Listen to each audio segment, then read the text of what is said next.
Assalamu alaikum wa rahmatullah.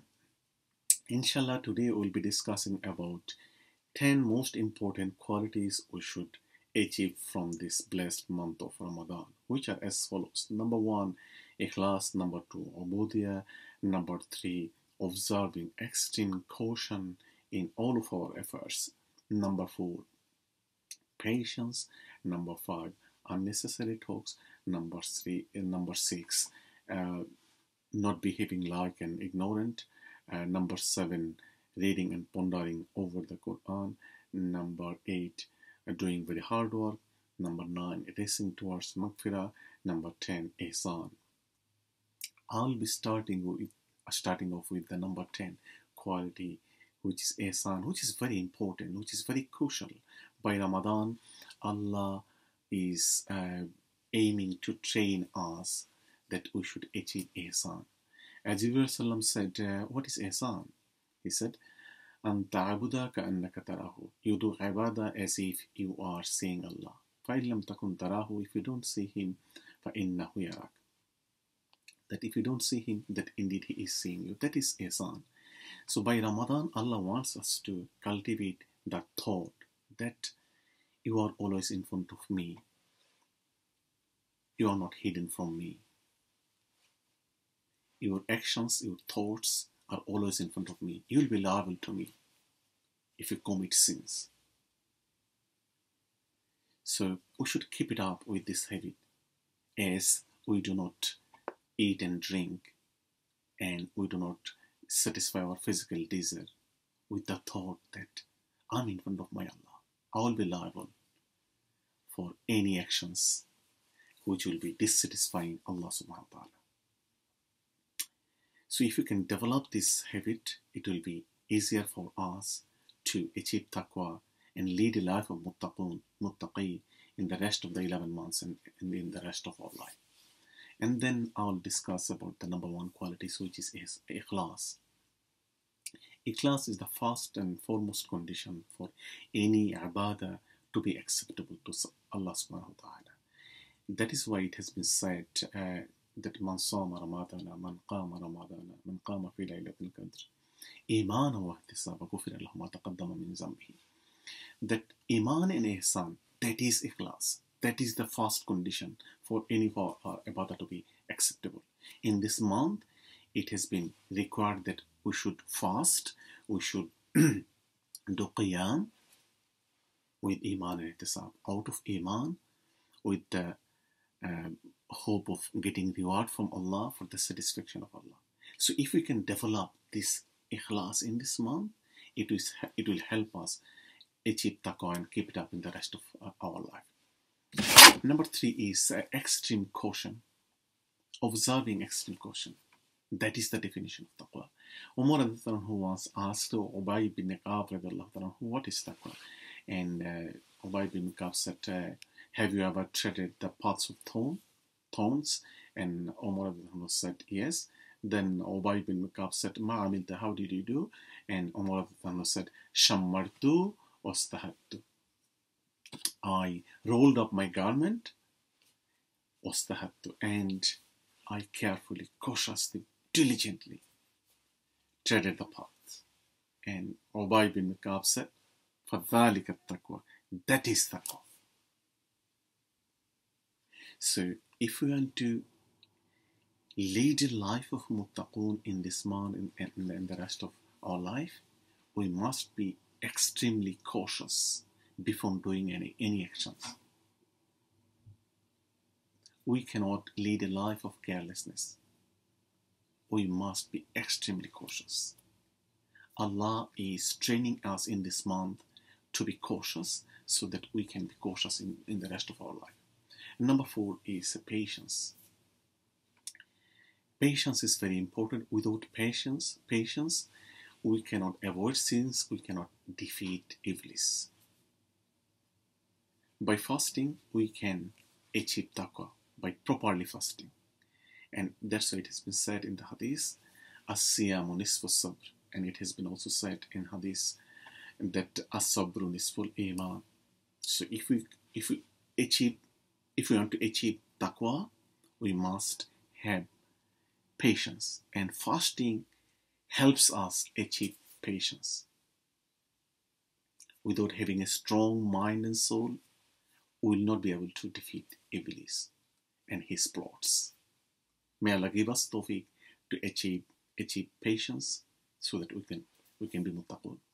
Number 5 is avoiding unnecessary talks. We must avoid unnecessary talks, and we must develop this habit of avoiding unnecessary talk in this month so that we stay away from unnecessary talks in the rest of the 11 months and in our whole life. If we do not avoid unnecessary talks, loose talks, we will be easily fall into the traps of shaitan. We'll be easily engaging with sins and backbiting. That is why it has been said, لَيْسَ الصِّيَامُ مِنَ الطَّعَامِ وَالشُّرْبِ. Fasting is not only from avoiding food and drink. إِنَّمَا الصِّيَامُ مِنَ اللَّغْوِ وَالْقَوْلِ الزُّورِ. That siyam, fasting, is also from unnecessary talks and evil talks. So we must avoid unnecessary talks. Number 6 is not behaving like ignorant. And it has been said in the hadith, إِذَا كَانَ أَحَدُكُمْ صَائِمًا فَلَا يَرْفُثْ وَلَا يَجْهَلْ. If any one of you fast, you must not engage with obscene talks, and you must not behave like jahil. And it has been also said in another hadith, مَنْ لَمْ يَدَعْ قَوْلَ الزُّورِ وَالْجَهْلَ وَالْعَمَلَ بِهِ. If who fast cannot avoid evil talks and avoid acting like a jahil, and cannot avoid the acts of ignorance, فَلَا حَاجَةَ لِلَّهِ. Allah is no need of أَيَّدَ طَعَامَهُ وَشَرَابَهُ, that he leaves his food and drink.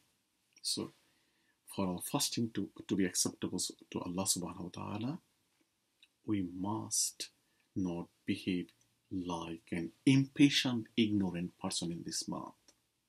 Rather, we should be very gentle, very patient in all of our efforts.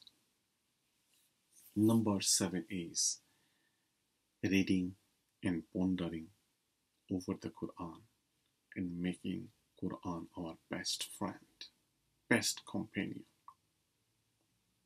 We all know that the Quran has been revealed in this month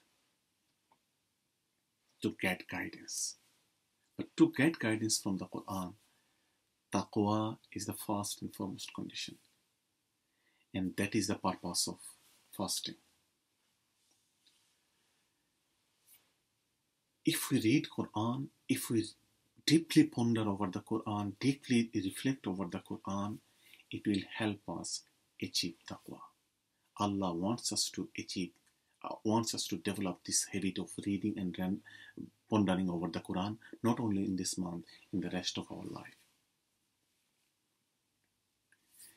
Number 8 is doing very hard work. Prophet ﷺ used to do very hard work in this month, in particular in the last part of this month. He used to do a lot. He used to recite Quran a lot, doing extra prayer a lot, giving sadaqah a lot. And it has been said in the hadith that Shadda Mizarahu, in the last part of Ramadan, he used to tighten his belt, which means he used to completely focus on Allah subhanahu wa ta'ala, completely focus on ibadah, focus on Quran.